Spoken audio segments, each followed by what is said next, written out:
Hello and welcome to a bonus episode of the Expand Your Experiences podcast. I'm your host, Rashawn Stevenson. And today's episode essentially is just a conversation that I was having with a good friend of mine, Sir King, who was my first guest. So if you haven't had a chance to go and listen to that episode, it's episode 1. But we were just having a conversation and he was interested in my trajectory in the Navy and how I transitioned from sales to Navy, and what were some of my struggles, what were some of my high points, what were some of my low points.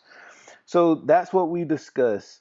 And just as a disclaimer, I always got to give this disclaimer because my kids and my dad and my aunts and people that love me listen, you're going to hear me use a little bit of colorful language. So if you have children or if you're listening to this around anyone who doesn't want to hear any profanity, but I just wanted to give you a little bit of disclaimer and let you know that I will be having a candid conversation in some areas. So thank you for joining. Thank you for listening. And if you haven't subscribed, make sure you go subscribe so you can get an update as to when season 2 is going to drop. But in the meantime, enjoy this conversation, this bonus coverage of the Expand Your Experiences podcast. Welcome back to the no. Put on my salesperson voice. Go ahead, man. Put it on. So topic is experience and how they mold and shape not just our minds, but our outlook, our perspectives, our associations. You, my friend, have a very impressive track record, from the short amount of time, which has been about 20 years now, that I've met you or known you. Not just the evolution, not just the elevation, but, man, the experiences that you've had from being in a direct sales company to leaving to go into the military, traveling all around the world.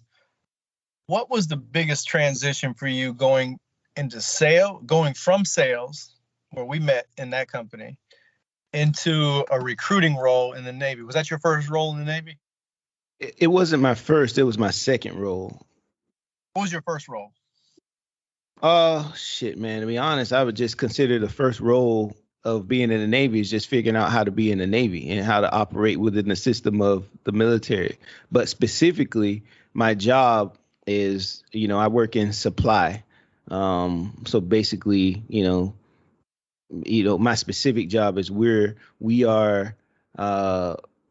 in charge of all the retail aspects of like a ship. So it was a transition for sure, because like I said, matter of fact, one of the reasons that I picked that job is because it was the closest thing to sales and business owning that I saw. And I knew ultimately that's what I wanted to do. And that was what my previous experience was. So I kind of wanted to merge the two together and see what I could create after that. How easy of a transition was it?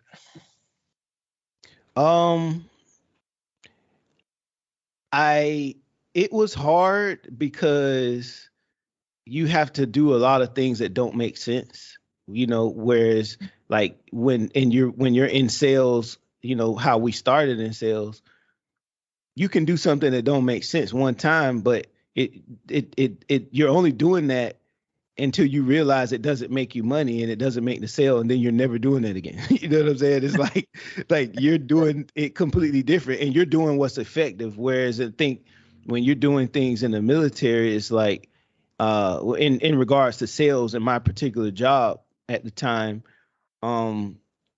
it was hard because there were things in sales and things were happening, but they were happening in a way that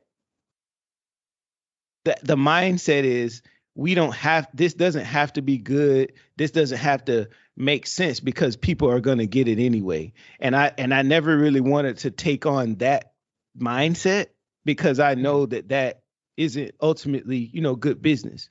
But it works within the confines of the military. So, okay. So if I say what was a challenge, I'd say it was definitely the fact that like it's all the things that you have to do that make less than 0 cents.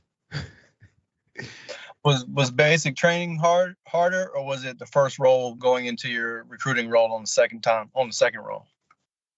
Basic training was not hard from a standpoint of what you go in thinking hard is going to be. For me it wasn't, and the reason why is because I mean you got people yelling at you. That didn't bother me because I grew up in a house where I was yelled at. So like I've been yelled at before, like you know what I'm saying.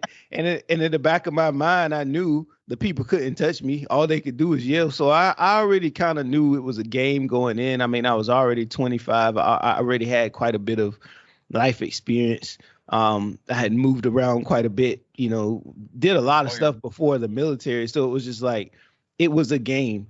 The hard part was the fact of dealing with the other people who didn't know it was a game and dealing with the people who didn't, who were young and this was their first time. So they didn't get it. So it was like everybody is considered, obviously you're a unit. So when somebody doesn't get it or somebody gets in trouble, everybody gets in trouble. So I didn't like that. I didn't like that because I felt like I'm doing what I got to do. Why do I have to? I mean, but I understand why that's important in the military. And so it was just hard dealing with the other people who didn't understand that concept. But at the same time, I mean, it taught me a lot. And it taught me that, there are going to be situations maybe in business that you're going to get and other people aren't. And there's nothing you can do about it in that specific situation. But when you do get in a situation where you can create what people get, what they don't get, you have a better understanding of it because you've experienced it before. That's good. Yeah. So I would imagine I was leading into the recruiting role. I was pretty sure probably a very natural role for you, and you probably were above average or excellent in that role.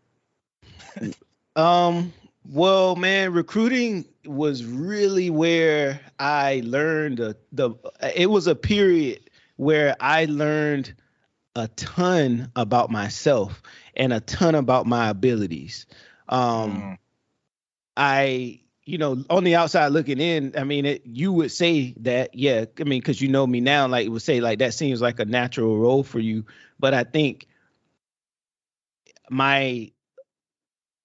what I learned about myself, the way I learned to push myself, the way I learned to like set goals and get shit done was incredible. And I think I walked away from that experience. That's probably been the richest experience that I've had in the Navy. And I'll break that down. So walking into recruiting, it was new. It wasn't necessarily hard because it wasn't hard because I wasn't scared to talk to people.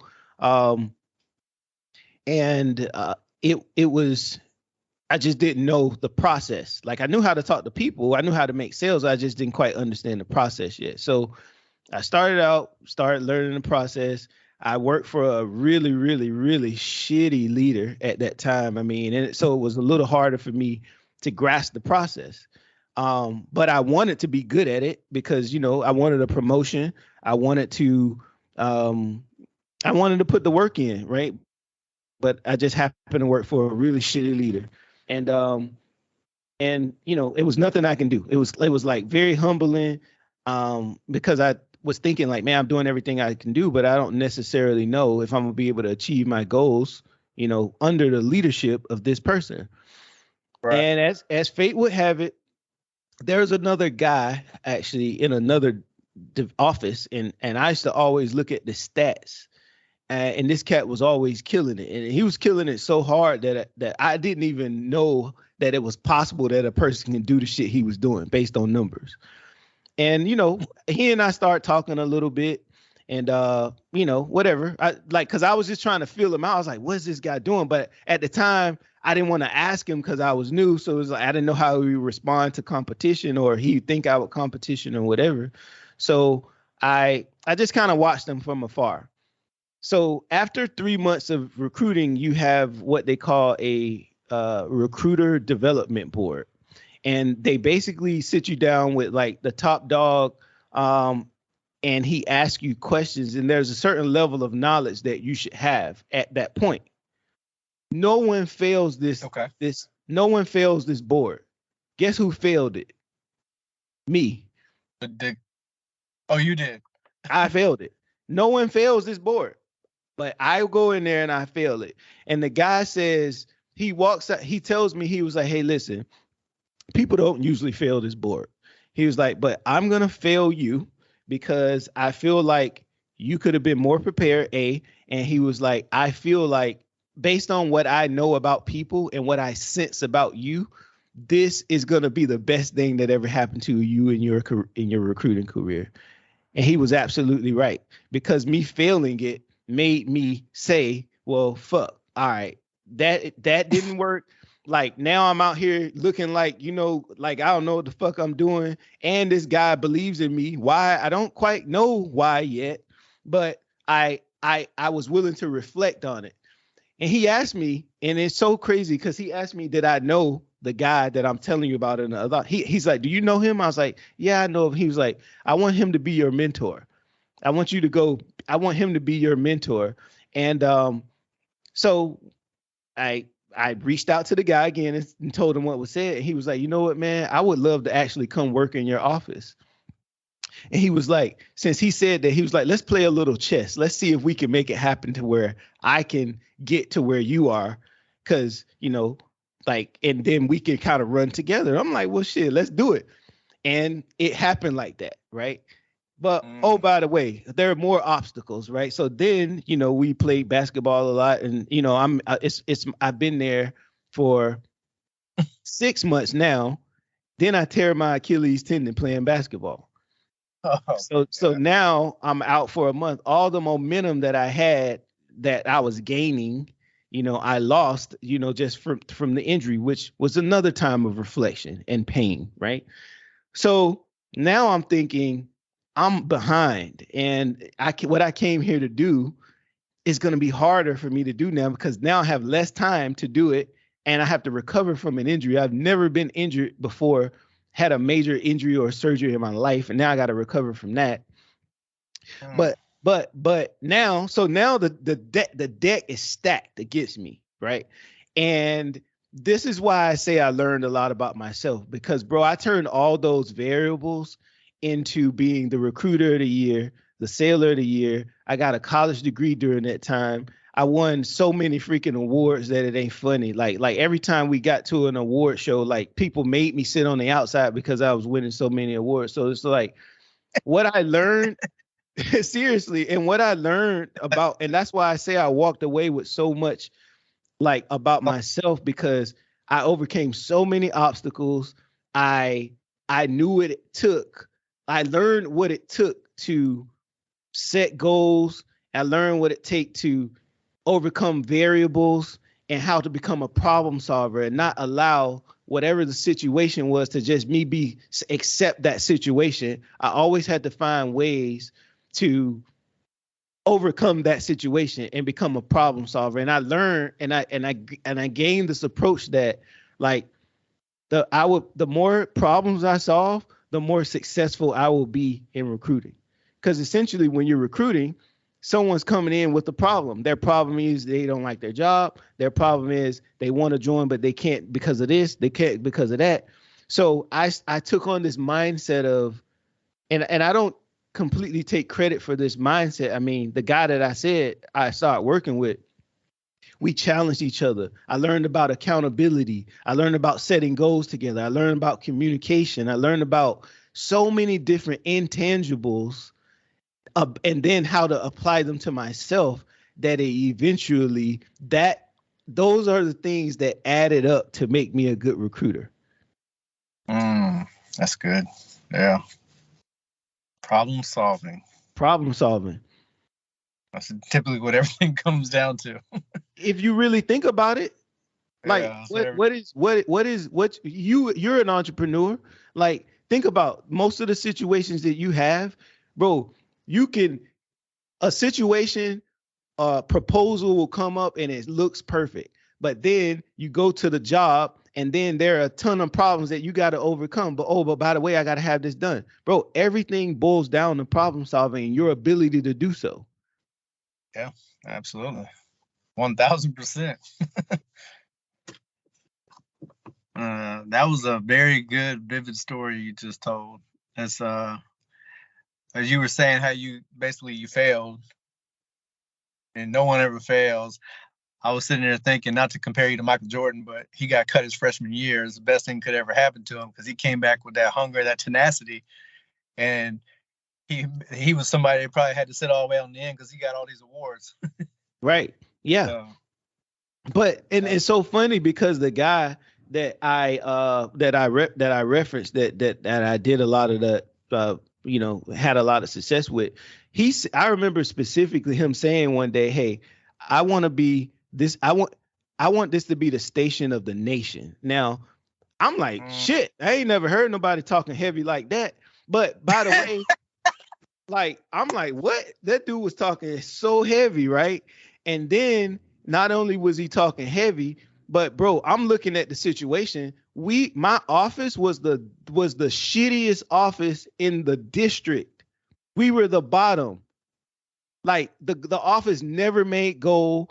Oh, and by the way, we were inner city Baltimore where people were looked at as not smart. People were scared to work in the office that I worked in just because of where it was at. And typically in the past, based on all the numbers and the metrics of that area, the area has just historically never been a good area or a good market. So he said that, and I said with him, like, hey, if that's the goal, then that's the goal. And our goal it was not only just to be the station of the nation, but it was just take a situation and challenge ourselves to say, can we take this shitty team, and make it like the top team? And that was a challenge that we did ourselves. And therefore we had to have so many little intangibles that we had to add to our personalities, our work ethic to make it happen. And we did. So like I said, that's why I walk away from that recruiting experience, man. I walked away with a ton of confidence in myself. I walked away with a very good understanding of the process, and that's what it's all about, the process and how to create the process, how to take something from like just a thought to and make it reality. So I mean, and honestly, it was changing people's lives in a way that these people were counted out. These people were looked at as like not being able to be people who can join because of the demographics of where they from. So we not only did we do all of that, but we took an area and we made that area one of the most prime locations to get people to join the Navy from, by not prejudging them and helping them solve problems and helping them create value within their lives based on the product or service, which happened to be the Navy that we were offering. That's good, man. Was that your favorite role in the military? Today? I think my favorite role in the military is leadership in general. All right, so I'm glad you said that. So how many years have you been in the military to date? 16.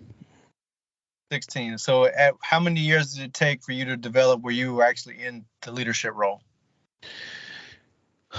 Man, honestly, I walked in with the mentality to be a leader. I mean, you going back to what you were saying about boot camp. I mean, I was 25, man. Them cats was calling me grandpa at 25.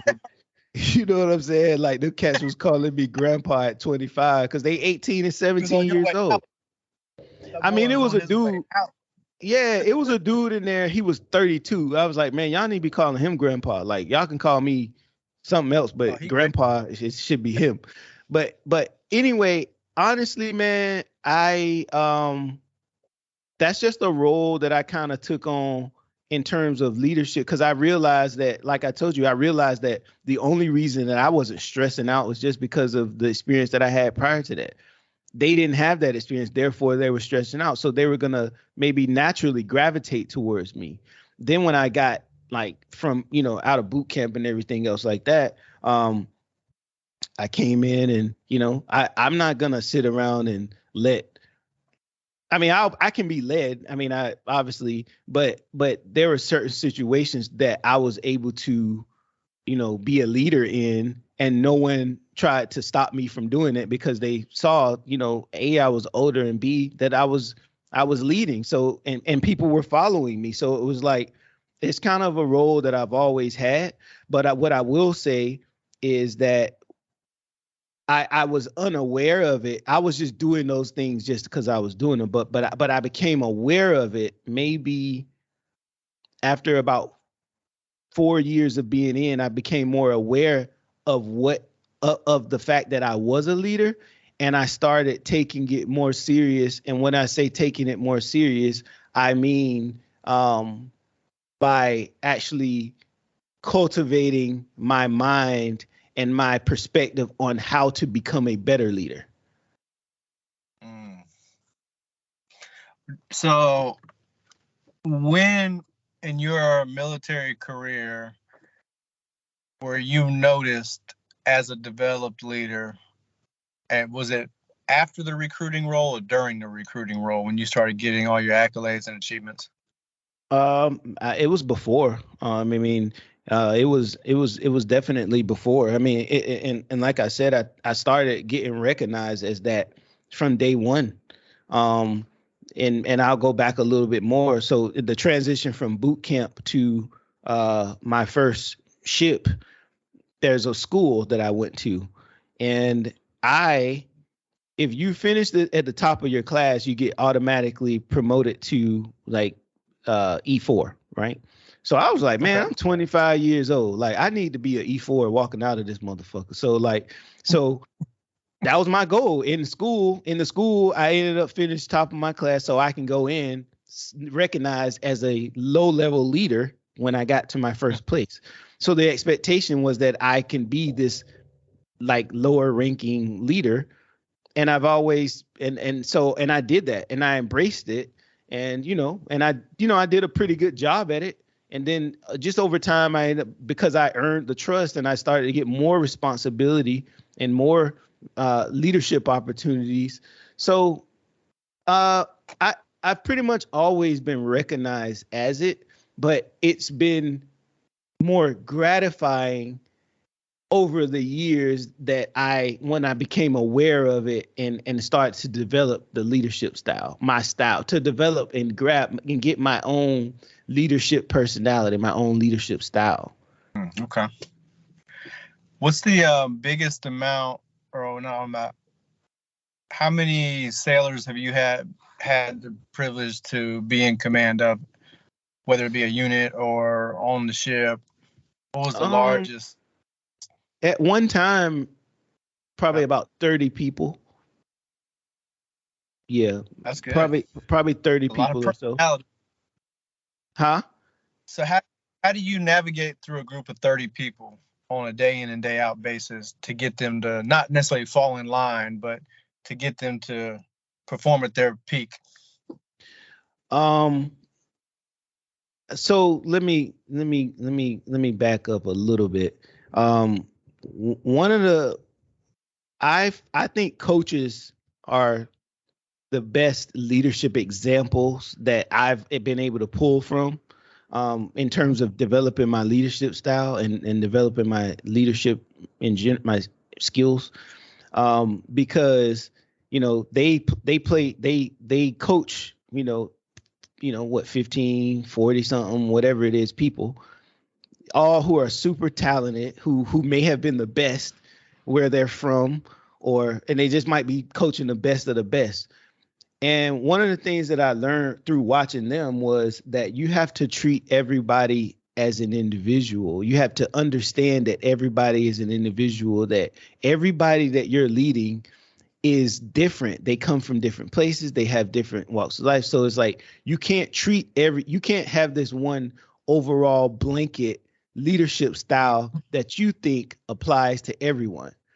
So that Very was the true. first thing. And so by being that I understood that, navigating through 30 or so people, I just treated everybody like I treated everybody like an individual. I also feel like it's important. An underrated leadership skill is being a good listener, and not just talking at people, but talking to them to the point where, because if I talk to them and really genuinely interested in the things that we're talking about, I should be able to listen and process what it is that you're saying to me. So now I can now know better how to lead you, not just leading you from what I think you should be doing or what I think you should whatever or think. I don't lead like that. I want to know what it is your goals, and then if your goal is to be a champion, I'm gonna try to help you become a champion. If your goal is just to, hey, this is just my job, I'm just trying to do. My goal as a leader, or my goal and my job as a leader, in my opinion, is just to be able to push you to the level of your best self. Yeah. I think that's the edification in you, man. That comes naturally.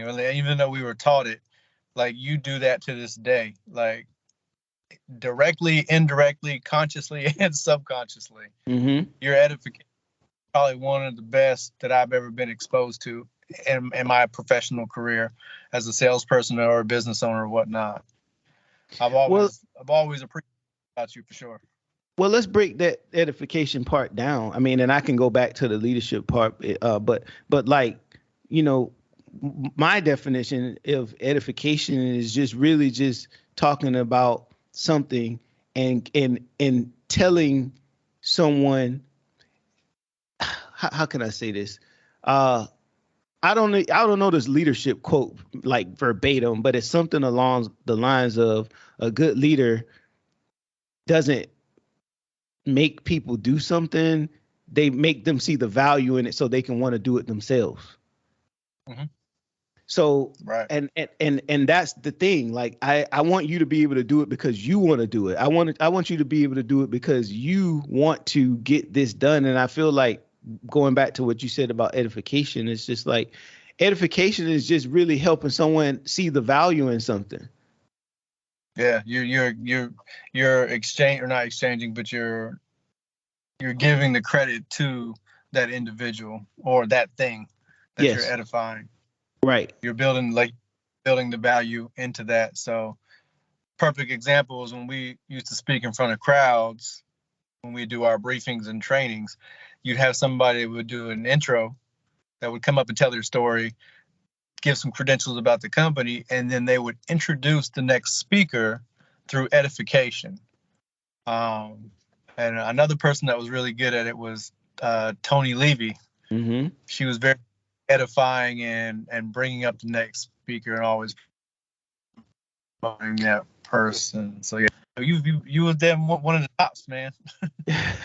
I appreciate that, man. I mean, honestly, you know what makes a person good at edification?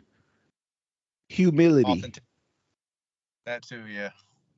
I'll say Humility. I mean, authenticity. Yeah, authenticity as well, but I think humility is like a major component of being able to, just have edification. It's just like being humble. Like, you know what I'm saying? Just not thinking that, you're above just, and especially in the military, like, yeah, my title could be this, but at the end of the day, I'm still a person just like you. You know what I mean? And like, I don't want you to listen to me because of my title. I want you to listen to me because you feel like I got something of value to say. yeah, yeah. Edification definitely can make a crowd listen. Oh yeah. It's very fascinating. It's almost magical, man. You literally, I remember, I think it was Wally Ponder or either Juana Thurman who said this, and I can't quote it word for word, but they were talking about the value of edification. He was like, I can literally promote and say this next speaker that's going to be here this Saturday night. This person is a worldwide icon. They've sold out arenas and stadiums around the world. They're one of the most known historically as a musician from grandparents down to a kid's generation. Everybody knows who this person is. And what he was trying to say was, through all the credentials and the accolades and all the achievements of the individual, people will come from miles and miles and miles. They'll get on a plane to come see this individual. And he was like, I wouldn't even have to say the person's name. He's like, but the person I'm talking about is Michael Jackson. He was like, I can promote Michael Jackson to be at this event based on all his credentials that I mentioned. And I literally could have a cutout, life-size cardboard silhouette of Michael Jackson, and people would come just based on the edification. And that always, 100%. yeah. 100%. I mean, and I mean, if you like, I think edification is like, it's like the people. It would be like the people's version of promotion, like, or promoting or marketing, because marketing and edification and promotion, they're all cut from the same cloth. Like, I just think edification is just more specific to people. Marketing is more specific to product or service. Promotion is more towards, like, well, shit, I don't know. Maybe promotion could be a little bit of both. Yeah. Facts. Did you have to? Is that something that you had to do or contribute when you were in the military in different leadership phases of your career? What? Edification. Yeah, because as a leader, I feel like it's important that, like, man, I don't want the credit, right? Like, I don't want the credit, man. I done won, like we just talked about it, man. I done won so much in so many different levels. Like, I want other people to win. So it's just like, I want other people to be able to get the recognition for things. And I want them to, like, obviously earn it. I don't want to just give someone get someone to get recognition for something they didn't earn, but I've worked with some really incredible people who have earned it, and I've wanted to make sure that I shine the light on them through edification, and then what it does is builds their confidence, and as they become leaders or already have become a leader or whatever the case is, it's like that's just another tool that they can put in their toolbox, that showing, like, humility and not taking the credit for everything, and not really, no, because it ain't even about the credit. It's about what's getting done anyway. But being able to share that spotlight and being able to share that credit, or just completely put it on someone else, because it helps them more than it helps me. I mean, I think that is gratifying to me. And I think ultimately is gratifying and it's necessary in helping build confidence in other people. So I'd say, yeah, I do that all the time. Yeah, exceptionally well. I will have to go. Yeah, man.